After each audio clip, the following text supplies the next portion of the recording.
So before we talk about public key, private key encryption, I just want to review briefly what we went over last time. And we had an example. We're taking the word Bosco, which is George Costanza's password on Seinfeld, and we want to encrypt it running an encryption algorithm, but we introduced this new concept of salting the thing we're trying to encrypt. So, for example, we were using the encryption algorithm that taking each of the letters and then maybe incrementing them by 1 or 2 or 3 or something like that. So if we took the word Bosco and we used, so the Bosco is being supplied by the user and the salt is being supplied by us. So we don't know what the password is and the user doesn't know what the salt is, and we're mixing the two together and encrypting. So if we use the salt of 11111, then we would take each of these letters and increment them by 1. So the B would become a C, and the O would become a P, and S would become a T, and so on.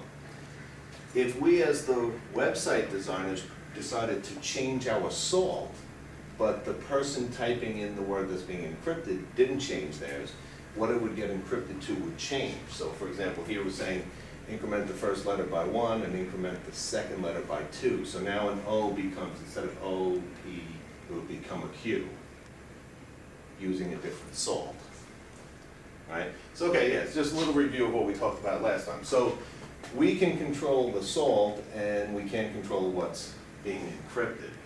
So what we're going to do now is we're going to have the case where somebody wants to send a message to another person.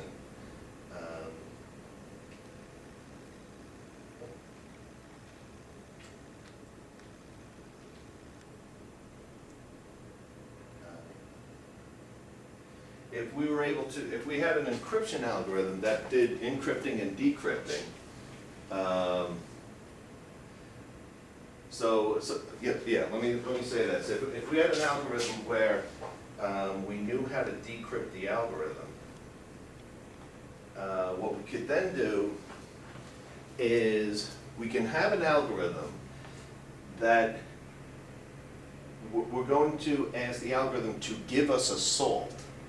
Like, so instead of us making up a salt, we're going to ask the algorithm to give us a salt, but then we're going to ask them to give us something like, maybe a good word for it might be a desalt, or something that if you took the encrypted,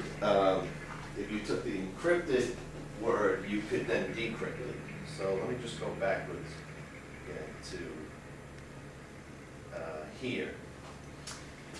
So for example, an example of a encryption decryption might be if we encrypted this word with a salt of 1, 2, 3, 4, 5, how would we decrypt it?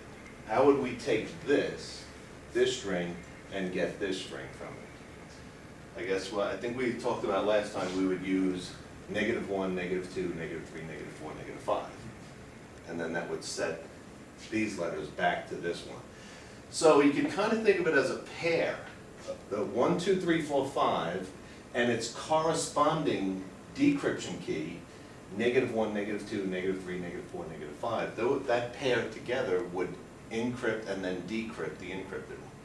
And if you think about it, there's probably infinitely many pairs that we could come up with for this algorithm. The algorithm we're using is just incrementing the letters.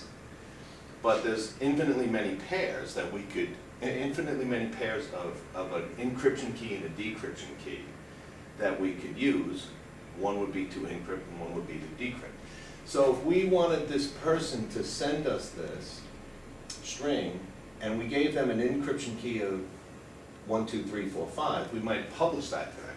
We might say, use this key and use this algorithm, encrypt it on your side, get this thing, send me this, and then I'll know, because I'm the only one who knows the decryption key is -1, -2, and so on. So now the question is, how do we get this information around to everybody? Okay, so the idea of the public-private key encryption, what we're basically going to do is we're going to have an algorithm. We're going to ask the algorithm, could you spit out 2 keys? One that will be used to encrypt the string, and then a corresponding key to decrypt the string. And we'll give out one of those keys. The other one we have to make sure we keep private, because then anyone who gets that key can decrypt any message that's coming to us. So I wanted to give a silly example of how our algorithm can come up with pairs of public keys and private keys. So let's say, for example, we're using our algorithm.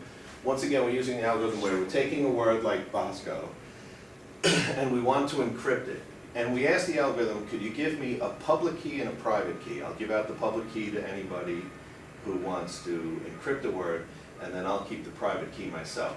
And suppose suppose the algorithm gave us these two, gave us a public key of +60 +20 and a private key of -C. And we're hoping that nobody could look at those two and go, oh, I think I know what's going on here. But if we gave out this to everybody, it just said, if you want to send me a message, use this algorithm with this salt, and send me this, and I'll take it from there. And then what I would do is I would call the decrypt algorithm using what you sent me with this decryption key, and I would get Bosco. So can you, off the top of your head, see what, there'll always be a connection between the public key and the private keys, because one is used to encrypt and one is used to do the corresponding decrypt. But anything, by the way, so can you see how this is being encrypted to this? No? No? I can't. Well, we always move things up and down letters, right? Yes. Just to keep it simple. But so the B becomes an E, so it got incremented by 3. The O became an R, O, P, Q, R, that got incremented by 3. Where did the 3 come from? Well, for some reason, the algorithm, I guess maybe the salt had something to do with it, is incrementing everything by 3. Oh. Right? So this is basically Bosco with every letter incremented by 3. And then for some reason, this is decrementing everything by 3. But now, what's the connection between +60 +20? Why does that become a 3? And why does -3 become a -3? And maybe, part of the algorithm might be to read this and say maybe like 60 divided by 20 is 3. Positive 60 divided by positive 20 equals positive 3. And C is the third letter, is -3. So we increment by 3 and we decrement by 3. But so we want to do it somehow that this pair that we're giving out is kind of disguised. How does one increment and the other one decrement? So I had some, it just gave I don't know if this is big enough for the camera to pick up. But I basically said, positive 60 divided by positive 20 is 3, so we increment everything by positive 3, and then C becomes -3, so we decrement everything by 3. We hope that nobody can look at this and figure out what's going on. We hope it's, disguised. So the encryption algorithm and the pairs, this pair and this pair, are all supplied by the company. We'll get to that in a second. The company that's supplying the algorithm and the keys. So if we want to use this company's algorithm, we ask that company, can you give me 2 keys, one to encrypt with and one to decrypt with? So another pair that would be legitimate would be like +30 -3. So that would be positive 30 divided by -3 would be -10. And then positive J is +10. So then, we would, if we use that pair, it would also be a legitimate encryption and decryption. But the keys are not going to be something that's obvious to the user. Right, so actually, so what's very important is even to the company, so what it's going to end up being is, let's say we're the server, we're Facebook.com, and we go out to an outside company, for example, I have a list of some coming up in a second, but let's say GoDaddy.com is one of the ones that has these encryption algorithms and issues these key pairs. So Facebook would say, give me a public key, private key combination. Actually, just give me 2 keys. They could decide which one's public or private. That's almost their business. They give this out to people hopefully Facebook doesn't even know what it means. Okay. Hopefully the only people who know are the ones making the algorithm, and they're just spitting out random public and private keys, which should look like garbage to everybody. Then Facebook will give you this so that you can encrypt messages you're sending to Facebook. And then Facebook will have this so they can decrypt it to read what you're saying. That's what, yeah, so that's what the point of the pair is. So the two keys are somehow mathematically correlated to each other, because anything that we use to encrypt with this would need something connected to it to decrypt. Somehow they're connected, but hopefully the connection is so hard to detect, like, you know, you and I can't detect it. So I don't know if that was a clear example or if it made it foggier. Okay, so if you wanted to communicate to a server and you wanted to, you know, some website.com, and you wanted to communicate to them, in the end you're going to send them a message, and the message is going to have somewhere in it, like what's in the shaded area, the website it's going to, the IP address. There might be an IP address that could be a port connected to where the message is going. But somewhere in the text it's going to say something like this. And anybody seeing that, this is very valuable information for someone who can see it. They can see this email address has this password. And maybe this person uses the same password for their banking statement or something. So we wouldn't want a message like this going out. So, Just a minor point, just to sure. make sure that no one gets confused. You can't actually have 890 in an IP address, so they can go up to 120. oh, right, yeah, good point. Yeah, we'll pause. Yeah, actually, what I wanted to do, I want to review for a second the whole idea of the IP address and the ports are, but that's a good point. This could only go as high as 255, right? Sorry, 255. Right. So yeah, I just did 1, 2, 3, 4, 5, 6, 7, 8, 9. So yeah, that's a good point. This can never, that's not a legitimate number there. Okay, and yeah, I just wanted to do a little review of IP addresses and ports in a second, because we're going to end up, in order to send a message to a web server, we are going to pick certain ports to send them to. So I just want to do a little review on IP addresses and ports. Okay. But before we get to that, our goal is to send the message looking something like this, but the guts of the message should be encrypted. So that way, if somebody's listening in on the communication, they can't figure out what it is we're saying. So you wouldn't, there's no email address or password. Hopefully it's encrypted to the point where it's meaningless to everybody. So yeah, just wanted to go over, just a brief review. This is almost like if you know nothing about IP addresses and ports, but you're familiar with phone numbers. So let's say we have a phone number like this. We have, phone number has parts to it, the country code, the area code, do they use that expression, the exchange, anymore? Yeah, PBX I've seen. Yeah, okay. So sometimes people don't know that, like, this number and this number have two parts to it, but anyway, so that would be the exchange and then the number. And then every once in a while, like you ever, like here at the university, you could call, and then when you get there it says, now which extension do you want? So once you reach the number, you can actually break it into another set of numbers. So a port is kind of like an extension in the phone system.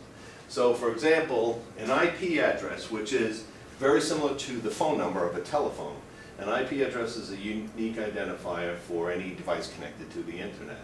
And it comes in 4 sections, 3 numbers on 4 different sections, and like Joe was saying, each of the sections can only go up to, can be from 0 to 255. So we could use 8 bits to represent each one. So that could be 8 bits here, 8, 8, 8, so 32 bits can be used to represent it, which is a little over 4 billion, 4.3 billion unique things we could connect to the internet, which we're probably going to run out pretty soon. There's what's it, 8 billion people in the world, so if everyone has a half a computer, we're going to run out of. They're going to have more than that too. Yeah, and cell phones and fax machines and all that stuff. So they're coming out with a newer system with bigger addresses. Should be coming out soon, but that's going to be an interesting conversion when that comes out. Now, if you send a message to a computer, or, send a message to a fax machine or anything connected to the internet, that computer could be doing many different things. It could be receiving emails, it could be serving up web pages, it could let employees log in who, work for the company. So when you send a message, there's actually one more thing, and this is what we're calling the port. That would be which task on that computer would handle this message. So again, this is like the port which gets added on to the end of an IP address, sometimes with a semicolon and then the port number, is very similar to when you call a company and ask for an extension. Now once you're inside the company, there's one more number you give to say, where you want it to go. So I think I had a list so I started giving some examples. And the ports that are numbered between 0 and, using the first 10 bits, 0 and, so this would be the first 1K of ports, are, resources of the computer, and then everything above that our users can define those. So for example, port 80 is HTTP. So if you ever connected to a computer that wasn't serving web pages, but you put its IP address in and then said semicolon 80, it's like you're not only connecting to that computer, you're asking for web pages. And if it's not serving any, then nothing will come back. So let me just while we're on the topic, again, we're just reviewing about ports.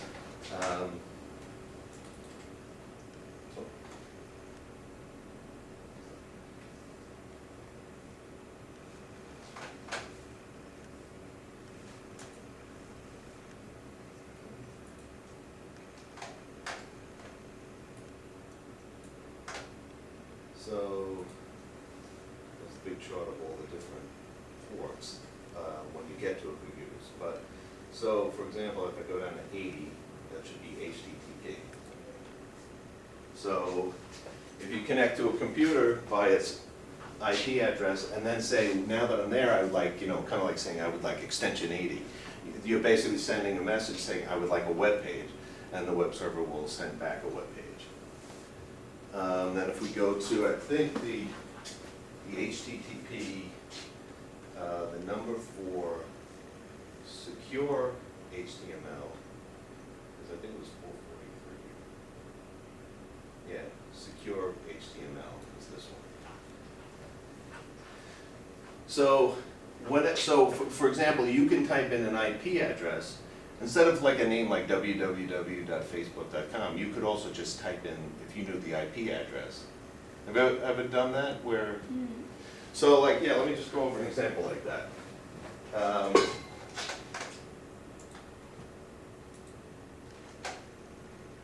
So for example, there's a, let me bring this command with us. So, now this is kind of an interesting kind of side thing, but there's a command called ping, where you could say,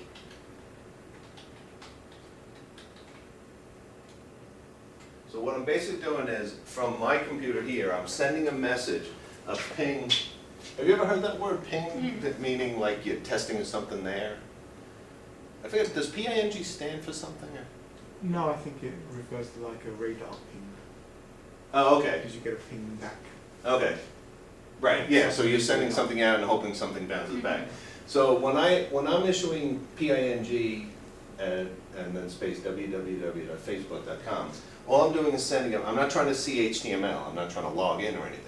I'm sending a message to the Facebook server. It's gonna see that I'm pinging it, so that's one of their ports, and that thing will just answer, yes, I'm here.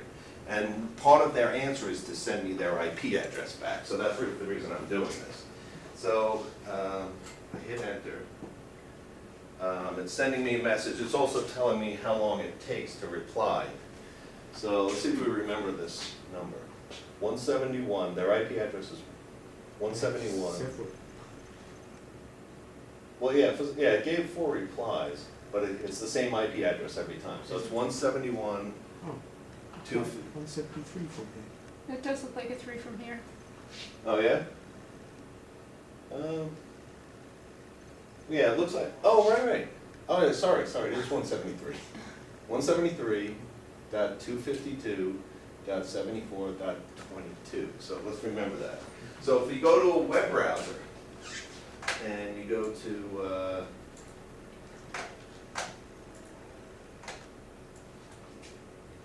HTTP No. :// what was it, 170? 173, I think it was not 13, was it 252? Right. 22? Wait, I think there was like a 40 something in there also. Oh, 70, 74 74 and 22. and 22. When? And that, because then, 74, it's all right, we don't need 22, right? Is that the right number? it. You think so? We'll see. Okay, so yeah, so if you hit enter, Yeah, it was. yeah, Facebook came up. Okay, so yeah, so it's just like we're pointing your web browser. You're basically pointing at another machine. The name www.facebook.com is just a nickname for the machine number. Kind of like in your cell phone, if you have like your friend's phone number programmed in, and then you just say, you know, like Joe equals this number, you know, something like that. So it's just a nickname for the number, but the thing you're really connecting to is the number. So. And then by saying HTTP, well in this case it's HTTPS, so Facebook put that in. It's saying the next time we send a message back to them, like if we were to type in our email and password and hit enter, we're going to send a message to them, email equals this, password equals this, but it's going to go to the HTTPS, means it will go to the Facebook server and then get routed to port 443. So it's kind of like going to extension 443. Which is a service running that's going to now do what we'll talk about. So,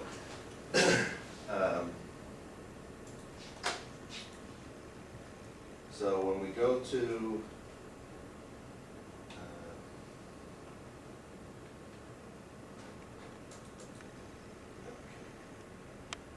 okay, so, yeah, so basically, so that 4. So I know it's kind of like we did a little sidetrack. We were talking about when you go to a server which has an IP address, some of the ports, which are the various tasks that we could send a message to, some of those ports, like a port 80 will just send an HTML message back to us unencrypted. If we send it to port 443, a certain set of steps are going to be done, and then it's going to send an answer back. So that's what we'll talk about here, what steps are being done. So there's the secure socket layer, which is basically one more layer of work that's being done. And this involves, you know, clients and servers communicating to each other over various ports, and the ports depict whether or not the server is going to run encryption algorithms or not. So there's going to be a third party getting involved. We don't want the server to have the responsibility of defining the encryption algorithm, then people at the company can give the encryption algorithm out. So we'd rather have a third party called certificate authorities, which is typically called CAs. They provide the encryption, decryption algorithms. They provide the public and private keys. You're going to pay them a fee, but they'll provide all that for you. And then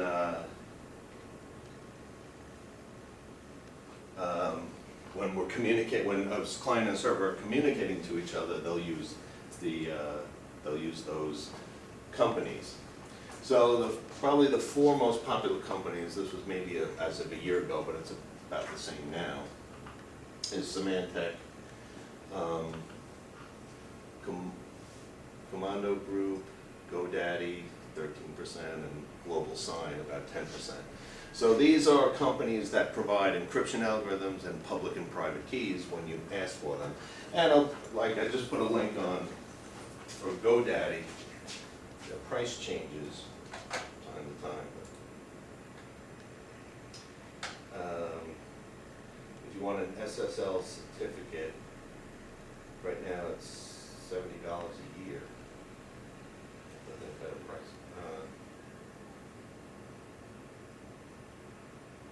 Okay, yeah, so it's about $70 a year per website, and you can do multiple websites for $135 a year. So that's providing just this service for the encryption, decryption key, and then authenticating when your website is communicating with someone, another website. So the way it kind of works is, and this is kind of a not so detailed. I have another slide after this that's kind of detailed. But here's basically you. You're sending a message to a server that has, you're asking for secure data. So let's say, so for example, you've been doing that by typing HTTPS : www.facebook.com. You'd be sending a message to them, and their process, it would get routed to port, the process that's handling all messages to port 443.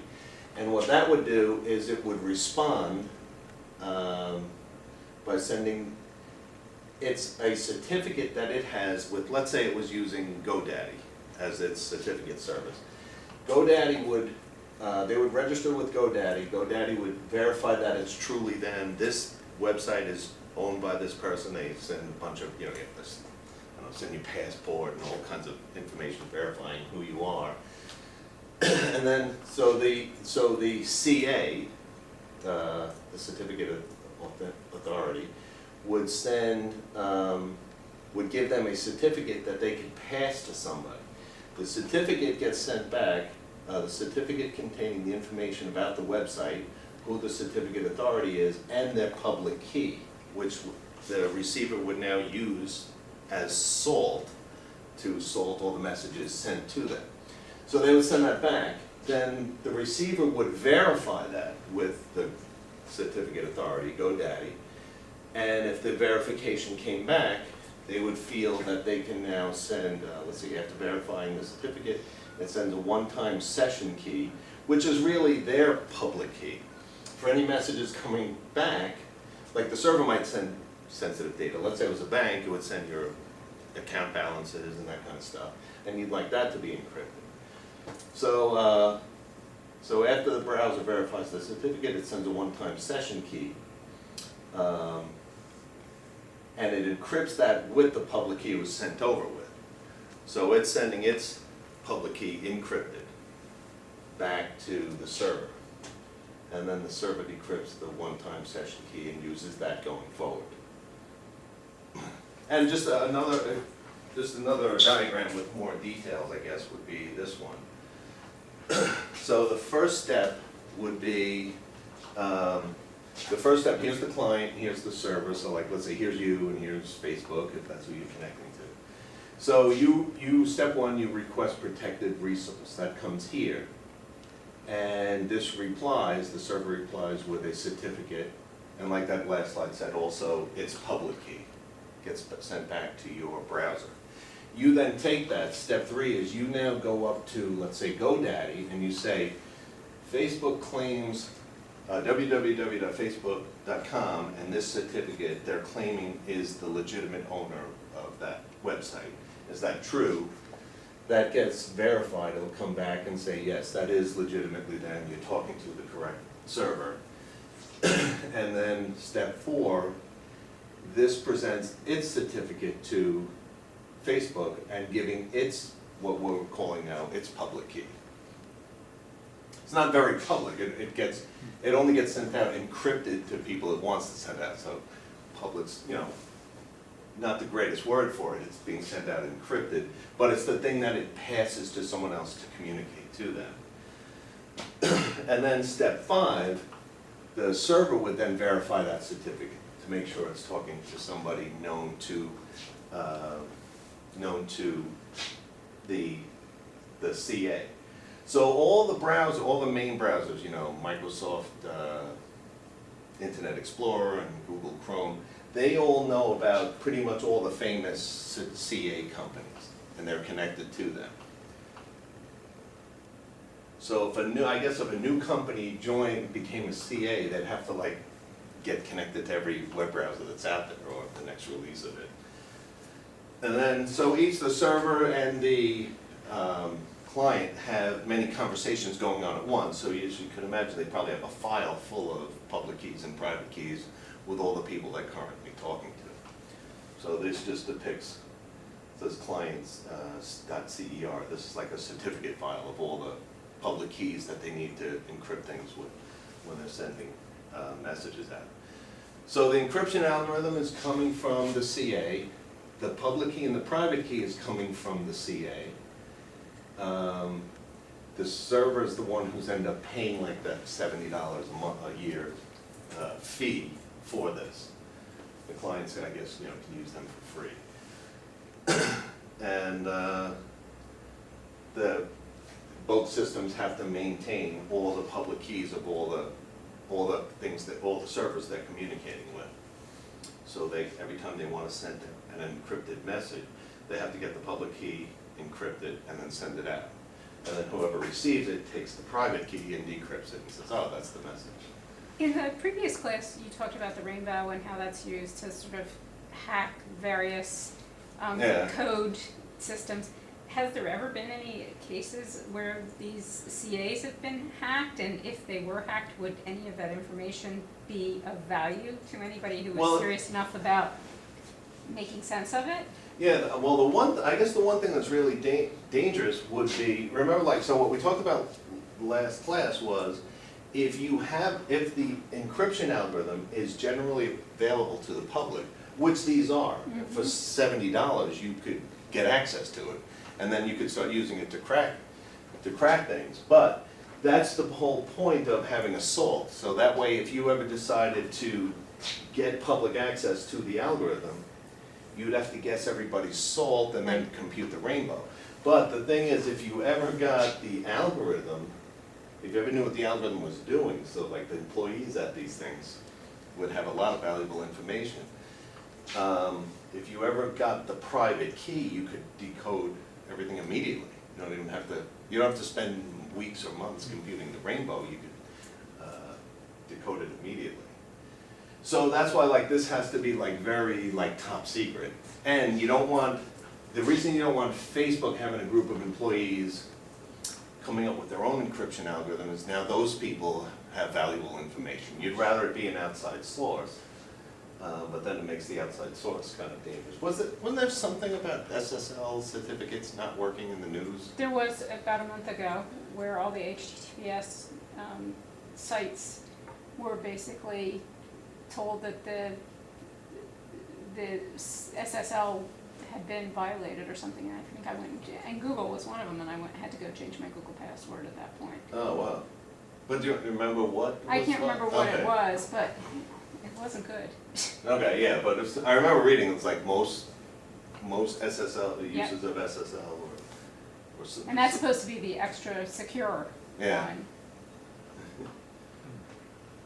So yeah, so it's basically it's just like a step further what we talked about last class, where you're just encrypting something, not like a two-way encryption. You're salting it to give it some The main purpose of the salt, at least when we talked about it last class, was it makes it very hard to somebody to compute your rainbow, because you add your own salt and now it's a whole new rainbow, and you could change your salt once a month or something like that. And if your website was very popular, like a Facebook or a LinkedIn, when you go to these CAs looking for a public and private key combination, it might be good to constantly keep asking them for new ones. Because if you use the same one for, let's say, for a month, and someone got a dump of all the data that your clients are communicating with you, and then they went out and computed the rainbow for your public key, they could then start looking through the dump and maybe reading some of that data.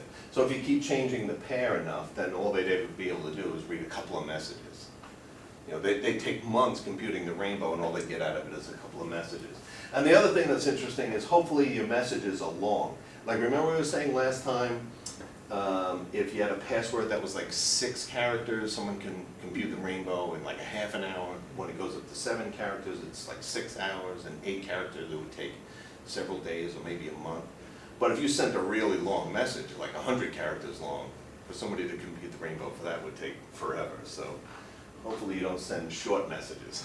Send messages much bigger than 8 characters long.